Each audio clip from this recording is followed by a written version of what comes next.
Good morning, students. As you know that in our social science class, we are on our first chapter of history and the chapter is the French Revolution. This video is the last part of this chapter. आजकल हम French revolution के बारे में पढ़ रहे हैं और ये वीडियो इसका लास्ट पार्ट है. Index of this video. Did women have revolution? Olympe de Gouges, a revolutionary woman, the abolition of slavery, the revolution and everyday life. इस वीडियो में हम पढ़ने जा रहे हैं क्या महिलाओं के लिए भी क्रांति थी. फ्रांस की एक प्रमुख क्रांतिकारी महिला ओलंपे दे गूज उनका नाम था.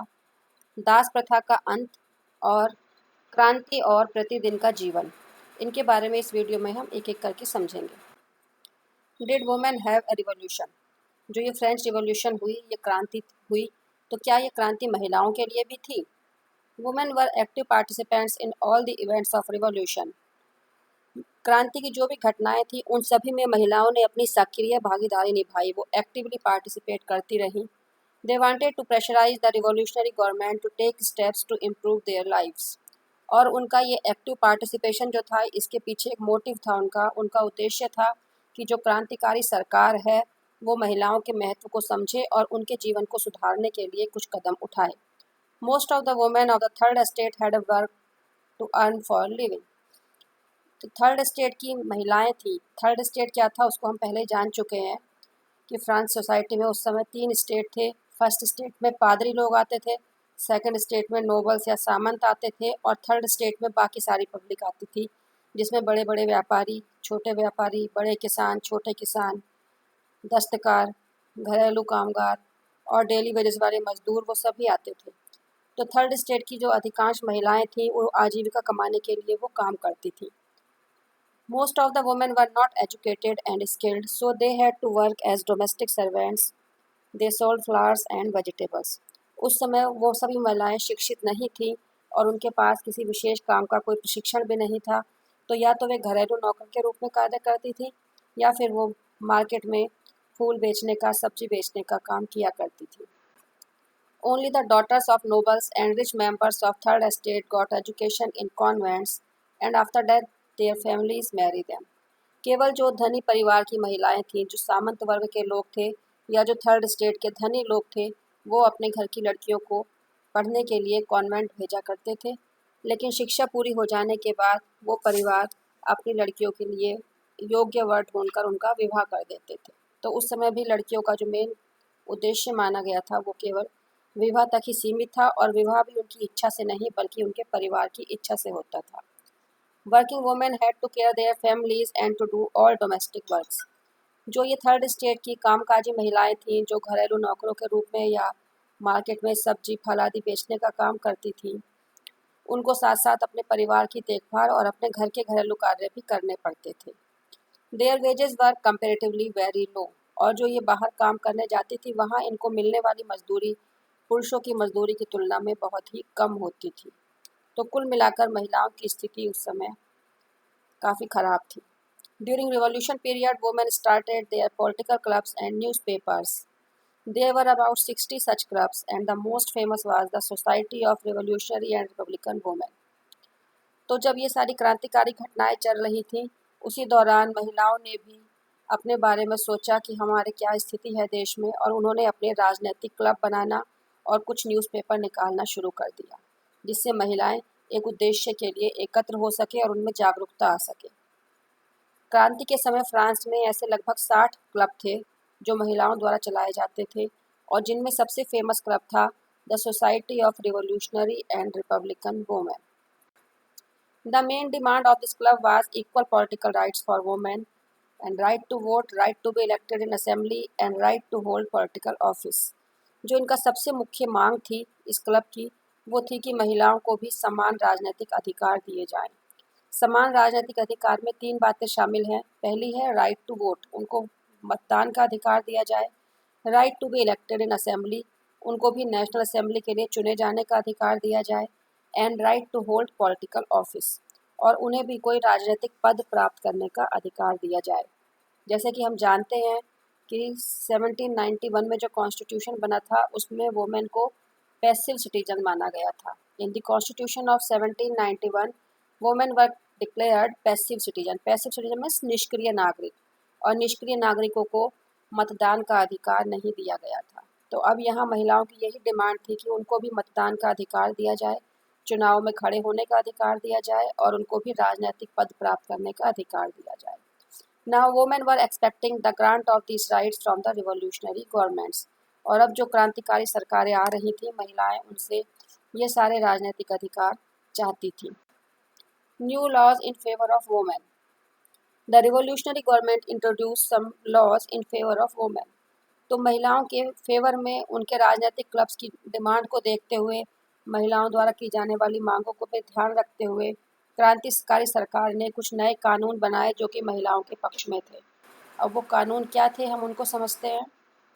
State schools were established for girls. लड़कियों के लिए सरकारी स्कूल खोले गए। Education was made compulsory for all girls.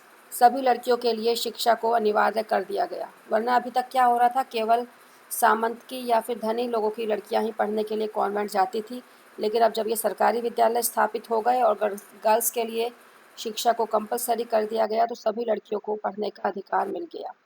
The fathers couldn't force them to marry against their will. अब ये नियम बना दिया गया कि पिता अपनी पुत्रियों को विवाह के लिए विवश नहीं कर सकते। जैसे पहले होता था कि कॉन्वेंट से पढ़ने के बाद उन लड़कियों का विवाह उनके पिता की इच्छा से तय कर दिया जाता था, लेकिन अब पिता उनको फोर्स नहीं कर सकते, लड़कियों की उनकी इच्छा की भी सम्मान किया जाता था। Marriages was made a contract registered under civil law. विवाह को भी एक कॉन्ट्रैक्ट बना दिया गया, एक समझौता है जिसका कि सिविल लॉ के अंतर्गत रजिस्ट्रेशन किया जाता था, उसको कानूनी मान्यता दे दी गई। Divorce was made legal and could be applied for by both. अब अगर विवाह के पश्चात पति पत्नी के संबंध सही नहीं हैं, वो अलग होना चाहते हैं, तो उसको एक कानूनी रूप दे दिया गया कि वो कानूनी रूप से अलग हो सकते हैं, और तलाक की इस प्रक्रिया के लिए दोनों ही पक्ष आवेदन कर सकते हैं। महिला को भी आवेदन करने का अधिकार है और पुरुष को भी आवेदन करने का अधिकार दिया। Now women could get training for job, become artists and run businesses. पहले महिलाएं केवल घरेलू नौकर के रूप में काम करती थी या सब्जियां फल फूल बेचने का काम करती थी, लेकिन अब उनको भी प्रशिक्षण मिलने लगा, जिससे वो कुछ प्रॉपर जॉब्स करने लगी। कुछ महिलाएं आर्टिस्ट बन गई जिनके अंदर टैलेंट था, और कुछ महिलाएं अपना बिजनेस भी चलाने लगी। But voting rights were still not given to them. लेकिन अभी भी जो उनकी मेन डिमांड थी कि उनको पॉलिटिकल राइट मिले, उनको वोटिंग राइट मिले, वो उन्हें अभी भी नहीं दिया गया, उनको कोई राजनीतिक अधिकार नहीं दिया गया। During the reign of terror, all political activities by women and women clubs were banned. आतंक के साम्राज्य के दौरान महिलाओं की सभी राजनीतिक गतिविधियों पर प्रतिबंध लगा दिया गया, और वुमेन क्लब्स जो बनाए गए थे, महिला क्लब जो बनाए गए थे, उनको भी बैन कर दिया गया। आतंक का राज्य वो हमने पीछे पढ़ा था, जब जैकोबिन क्लब का साम्राज्य था, जिसमें कि रॉबेस्पियर शासन करते थे, मैक्सिमिलियन रॉबेस्पियर। उस दौरान सभी पॉलिटिकल एक्टिविटीज़ को बहुत क्रूरतापूर्वक, बर्बरतापूर्वक कुचला गया था। तो उसी दौरान सारी महिला क्लब्स को भी बंद कर दिया गया। Many women leaders were arrested, और महिला नेताओं को गिरफ्तार कर लिया गया। Women's movement for voting rights and equal wages remain continue for about 200 years. मताधिकार प्राप्त करने के लिए और समान मजदूरी प्राप्त करने के लिए महिलाओं का आंदोलन लगभग 200 वर्षों तक जारी रहा। And in 1946 women in France won the right to vote. और सन 1946 में जाकर फ्रांस की महिलाओं को मतदान का अधिकार प्राप्त हुआ। इस स्थिति की तुलना अगर हम भारत से करें, तो भारत के बारे में हम जानते हैं कि 1947 में हमारा देश आज़ाद हुआ, 1947 में हमारा देश आज़ाद हुआ, और उसके पश्चात जब 1950 में हमारा संविधान लागू हो गया, तो यहाँ पर यूनिवर्सल एडल्ट फ्रेंचाइज को अपनाया गया, सार्वभौमिक वयस्क मताधिकार, यानी कि सभी व्यक्तियों को मतदान का अधिकार दे दिया गया। वहाँ केवल एज को क्राइटेरिया बनाया गया, महिला पुरुष आदि के बीच में कोई भेदभाव नहीं किया गया। तो हम ये कह सकते हैं कि हम यूरोपियन समाज से, फ्रांस समाज से काफ़ी बेहतर हैं इस मामले में। Olympe de Gouges, a revolutionary women. France की एक प्रमुख क्रांतिकारी महिला हुई जिनका नाम था Olympe de Gouges. She was one of the most politically active women in France. She protested against the Declaration of Rights of Men and Citizens as it excluded women from basic rights. France की जो राजनीतिक रूप से सक्रिय महिलाएं थीं, उनमें सबसे अधिक महत्वपूर्ण नाम था ओलंपे दे गूज का। और जब क्रांति के दौरान पुरुष और नागरिक अधिकार घोषणा पत्र की घोषणा की गई थी, तो ओलंपे दे गूज ने इसका विरोध किया था। क्यों किया था? क्योंकि इसका नाम ही है पुरुष और नागरिक अधिकार घोषणा पत्र। मतलब इसमें वुमेन्स को एक्सक्लूड कर दिया गया है, महिलाओं को उनके मौलिक अधिकारों से वंचित कर दिया गया है, केवल पुरुषों को ही अधिकार की बात कही गई है। In 1791, she wrote a Declaration of Rights of Women and Citizens and sent it to National Assembly. तो अब ये पुरुष और नागरिक अधिकार घोषणा पत्र के बदले में उन्होंने अपना एक नया घोषणा पत्र लिखा 1791 में, जिसे उन्होंने नाम दिया महिला और नागरिक अधिकार घोषणा पत्र, और उन्होंने ये घोषणा पत्र राष्ट्रीय असेंबली के पास भेज दिया। She was tried by national convention and charged with treason. जब यहाँ पर राष्ट्रीय कन्वेंशन की गवर्नमेंट थी, जब असेंबली को कन्वेंशन का नाम दिया गया था, हमने देखा था डायरेक्टरी शासित फ्रांस में असेंबली को कन्वेंशन का नाम दिया गया था, तब उनके ऊपर देशद्रोह का मुकदमा चलाया गया and soon after she was executed, और जल्द ही उनको फांसी पर चढ़ा दिया गया। Some of the basic rights set forth in Olympe de Gouges declaration.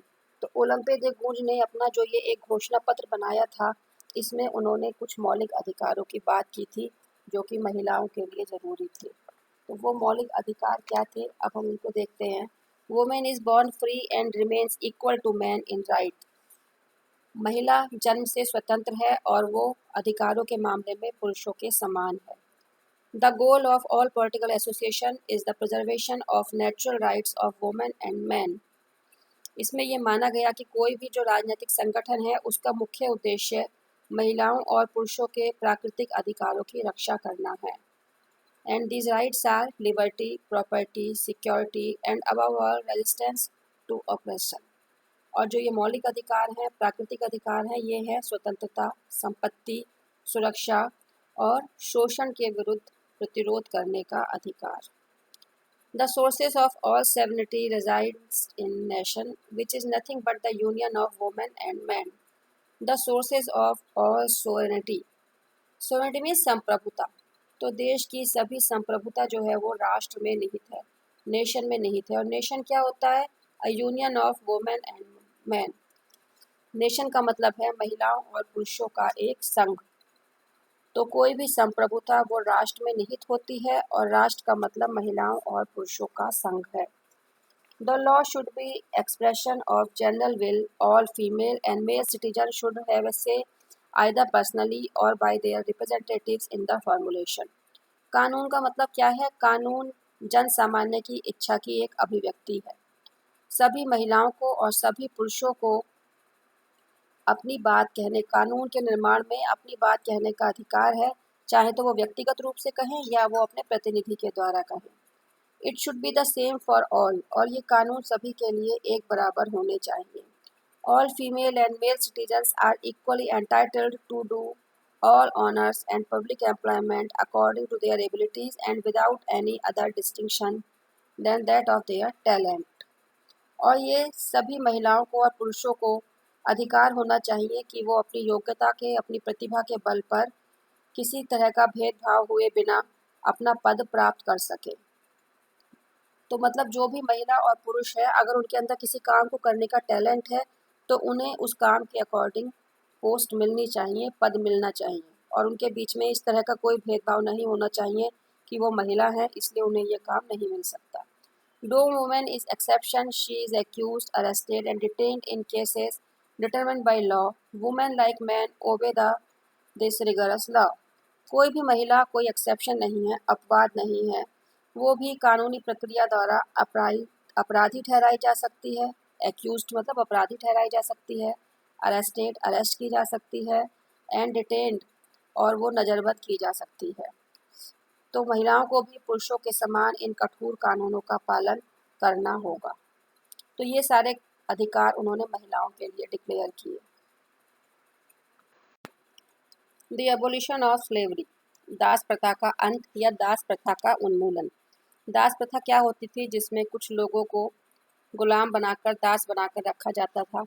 और जिस समय की फ्रांसीसी क्रांति की बात है 18वीं शताब्दी की, उस समय वहाँ यूरोपीय देशों में दास प्रथा बहुत ज़्यादा प्रचलित थी। There are some French colonies in Caribbean area, Martinique, Guadeloupe, and San Domingo. These colonies were the main supplier of tobacco, indigo, sugar and coffee. तो फ्रांस की कुछ उपनिवेश थे जो कि कैरेबियाई द्वीपों में थे, कैरेबियन सागर में। कैरेबियन सागर कहाँ है वर्ल्ड मैप में आप जानते होंगे, नॉर्थ अमेरिका के पास है कैरेबियन सागर। तो कैरेबियन सागर में कुछ द्वीप समूह हैं, उन्हीं में से जो कुछ प्रमुख द्वीप थे जिसमें मेन है मार्टिनिक, गॉडेलोप और सैन डिमोगो। तो यहाँ पर फ्रांसीसी उपनिवेश बने हुए थे और यहाँ पर तंबाकू, नील, चीनी और कॉफ़ी की खेती की जाती थी और यूरोपीय देशों को यहाँ से इसका निर्यात किया जाता था। European labour didn't want to go this colonies to work in the fields. लेकिन समस्या ये थी कि यूरोपीय देशों के रहने वाले जो श्रमिक थे वो इन कॉलोनीज़ में जाके काम करना नहीं चाहते थे। तो ये फ्रांस की कॉलोनी तो थी, लेकिन फ्रांस के लोग वहाँ जाकर मजदूरी करना नहीं चाहते थे क्योंकि वहाँ के क्लाइमेट अलग तरह की थी, उतना ज़्यादा कंफर्ट नहीं था जितना उन्हें अपने देश में था, इसलिए वो वहाँ नहीं जाना चाहते थे। This condition led to a triangular slave trade between Africa, America and Europe. इस स्थिति के कारण अफ्रीका, अमेरिका और यूरोप के बीच में एक त्रिभुजाकार व्यापार, दास व्यापार प्रारंभ हुआ। त्रिभुजाकार दास व्यापार मतलब 3 देश उसमें इन्वॉल्व थे, अफ्रीका, अमेरिका एंड यूरोप, ये तीनों कॉन्टिनेंट उसमें इन्वॉल्व थे। कैसे थे कि यूरोपीय देशों से अफ्रीका जाते थे व्यापारी, अफ्रीका से वो दासों को खरीदते थे और फिर अमेरिकन कंट्रीज़ में, कैरेबियन कंट्रीज़ में जो उनकी कॉलोनी बनी हुई थी वहाँ पर उन दासों से काम कराया जाता। The French merchants sailed from the port of Bordeaux and Nantes to African coast to buy slaves from local chiefs. France के व्यापारी अपने देश के 2 प्रमुख बंदरगाहों बोर्दे और नांते से जाते थे और वो अफ्रीका के तटों पर पहुंचते थे। वहां से उनके स्थानीय सौदागरों से वो बड़ी संख्या में दासों को खरीद लेते थे, गुलामों को खरीद लेते थे। Branded and shackled slaves were packed tightly into the ships for 3 months long voyage across the Atlantic from Africa to Caribbean. और फिर उन दासों पर दाग कर निशान बना दिया जाता था, उनकी ब्रांडिंग कर दी जाती थी। ब्रांडिंग क्या होती है ये आप लोगों ने 7th क्लास में पढ़ा था कि गर्म लोहे की सलाख से उस पर चोट बनाई जाती है, चोट निशान बनाया जाता है और जिससे कि वो परमानेंट मार्क बन जाता है। आपने देखा होगा अगर हमारा कहीं जल जाता है तो वो जले का निशान रह जाता है, तो उसी तरह गर्म सलाखों से दासों के पैर पर या हाथ पर कहीं जला दिया जाता था और वो एक निशान बन जाता था। तो दासों पर ऐसे निशान बनाकर और उनको जंजीरों से जकड़कर पानी के जहाज़ों में ठूस ठूस कर भर दिया जाता था और फिर उन्हें अफ्रीका के तट से कैरेबियन तट तक 3 महीने लंबी समुद्री यात्रा के लिए छोड़ दिया जाता था। अटलांटिक महासागर के आर पार की लंबी यात्रा जो 3 महीने में पूरी होती थी वो उनसे कराई जाती थी। They were sold to plantation owner, और वहाँ जाकर उन्हें बागान मालिकों को बेच दिया जाता था। The exploitation of slave labor made it possible to meet out the growing demand of certain crops in European markets. इस प्रकार से इन दास श्रमिकों का जो शोषण किया जाता था, उस शोषण के कारण ये जो प्रमुख फसलें थी तंबाकू, नील, चीनी, कॉफ़ी, इनकी मांग यूरोपीय बाज़ारों में पूरी की जा रही थी। यूरोपियन मार्केट में इन फसलों की बहुत मांग थी और उस मांग को पूरा करने के लिए ये दासों के साथ शोषण भरा व्यवहार किया जाता था और उनकी मेहनत के श्रम के बलबूते पर ये डिमांड पूरी की जाती। This inhuman system continues for a long time, as throughout 18th century there was very little criticism in France about slavery. तो जो ये दास प्रथा जो एक अमानवीय व्यवस्था थी, मतलब मानवता के खिलाफ है ये व्यवस्था, किसी मनुष्य के साथ ऐसा व्यवहार करना, ये अमानवीय प्रथा लंबे समय तक जारी रही क्योंकि 18वीं शताब्दी में फ्रांस में इस दास प्रथा की बहुत कम आलोचना होती थी। ज़्यादातर लोग इस बारे में चुप रहते थे, बहुत कम लोग ही थे जो इसकी आलोचना करते थे। In National Assembly, long debates were held to expand rights to men to all the French people, including those in colonies. National assembly में कई बार ऐसी लंबी लंबी बहसें होती थीं जिसमें ये माना जाता था कि पुरुष और नागरिक अधिकार घोषणा पत्र उपनिवेशों में रहने वाले फ्रांसीसी लोगों के लिए भी लागू किया जाए। हमने पीछे पढ़ा था कि एक डिक्लेरेशन घोषित किया गया था, ए declaration of right of man and citizen, पुरुष और नागरिक अधिकार घोषणा पत्र, जिसमें कि पुरुषों को और नागरिकों को कुछ अधिकार दिए गए थे। तो यहाँ कुछ लोगों ने ये विचार रखा कि ये अधिकार फ्रांसीसी उपनिवेशों में रहने वाले लोगों को भी दिए जाने चाहिए। तो फ्रांसीसी उपनिवेशों में कौन रहता था? वहाँ आमतौर पे दास लोग रहते थे, तो उनको भी वो अधिकार मिलने चाहिए। इस बारे में बहस तो होती थी, लेकिन उस बहस का कोई कंक्लूजन नहीं निकल पाता था। But due to fear of business class the assembly didn't pass any law in this matter. लेकिन जो व्यापारी वर्ग था, व्यवसायी वर्ग था, उसके डर के कारण असेंबली में ऐसा कोई कानून कभी पारित नहीं हो पाता था। हमने देखा था कि आमतौर पे असेंबली में धनी वर्ग के लोगों का ही प्रभुत्व होता था, और वो सभी धनी वर्ग के जो लोग थे उनके उपनिवेशों में बड़े बड़े बागान थे, बड़े बड़े फील्ड थे जहाँ पे उनका ये व्यापार चलता था खेती का। तो इसलिए वो नहीं चाहते थे कि ऐसा कोई कानून पारित हो जिससे उन दासों को मुक्त कर दिया जाए। अगर दास मुक्त हो जाएंगे तो उनके जो वो बागानों में काम करने वाले मजदूर हैं उनकी कमी हो जाएगी, और ऐसे में उनका व्यापार ठप हो जाएगा। इसलिए वो इस प्रकार के किसी कानून को पारित नहीं होने देते थे। In 1794, the convention Jacobin ran passed a law to free all slaves in French overseas possessions. It was one of the greatest social reform done by this government. 1794 में जब जैकोबिन का साम्राज्य था, हमने पीछे पढ़ा था, जैकोबिन क्लब ने जब साम्राज्य किया था जिसका कि हेड मैक्समिलियन रॉबेस्पियर था, तो वहाँ उन्होंने एक कानून पारित किया जिसमें ये कहा गया कि समुद्र के पार फ्रांस के जितने भी उपनिवेश हैं वहाँ जो भी दास हैं, गुलाम हैं, उन सबको आज़ाद कर दिया जाए। तो जैकोबिन सरकार द्वारा जो समाज सुधार किया गया उसमें ये सबसे महत्वपूर्ण माना जाता है। जैकोबिन क्लब के बारे में हमने पीछे पढ़ा था कि हालांकि उस समय को आतंक का राज्य माना जाता है, लेकिन उसमें कुछ ऐसे नियम बनाए गए थे जो समाज में समानता लाने वाले थे, इक्वलिटी लाने वाले थे। तो इस तरह से दास प्रथा को समाप्त करना भी उनका इक्वलिटी की तरफ एक कदम था। बट आफ्टर 10 ईयर्स नेपोलियन री इंट्रोड्यूस दिस स्लेवरी सिस्टम। लेकिन वो व्यवस्था केवल 10 साल ही रह सकी। 10 साल बाद नेपोलियन बोनापार्टे का शासन आ गया और उसने दास प्रथा को फिर से चालू कर दिया, उसको फिर से स्टार्ट कर दिया। Slavery was finally एबोलिश्ड in French colonies इन 1848। तो फ्रांसीसी उपनिवेशों से दास प्रथा जो पूरी तरह समाप्त हुई उसमें लंबा समय लगा और वो सन 1848 में जाके समाप्त हुई। The revolution and everyday life. अब इस क्रांति का प्रतिदिन के जीवन पर हम क्या प्रभाव देखा हमने अभी तक जितना हमने क्रांति की घटनाएं पढ़ी, उसका एक एवरीडे लाइफ के ऊपर, दैनिक जीवन पर क्या प्रभाव था उसको देखते हैं। The events of French revolution influence the everyday life of people in many ways. फ्रांसीसी क्रांति की घटनाओं ने लोगों के प्रतिदिन के जीवन को कई तरीकों से प्रभावित किया।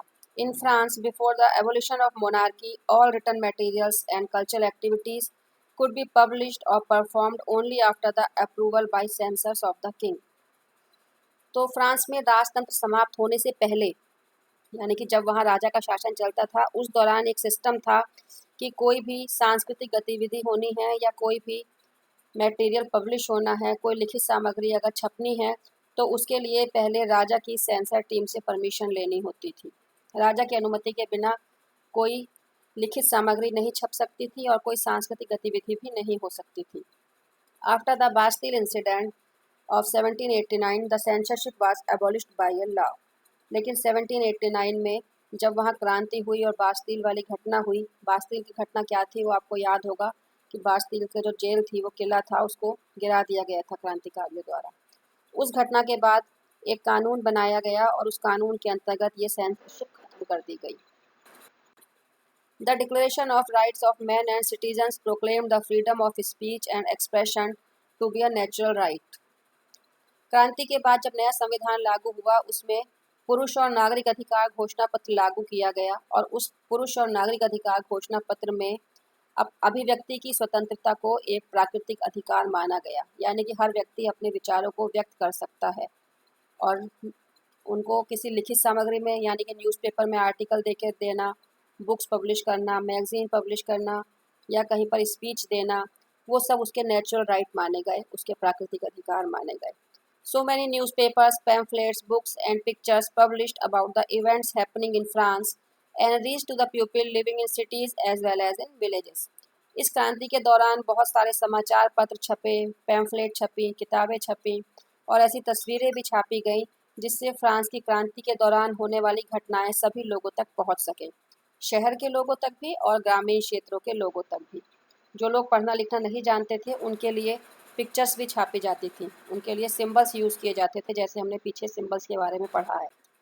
Plays, songs, and festival processions were arranged so that people could grasp the idea of liberty and justice.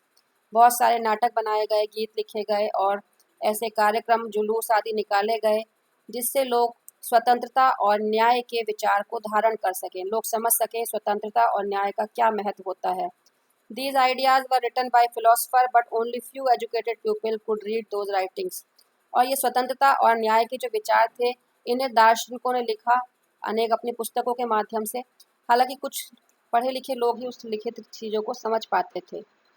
Political changes in France influenced the clothes people wear, language they spoke and books they read.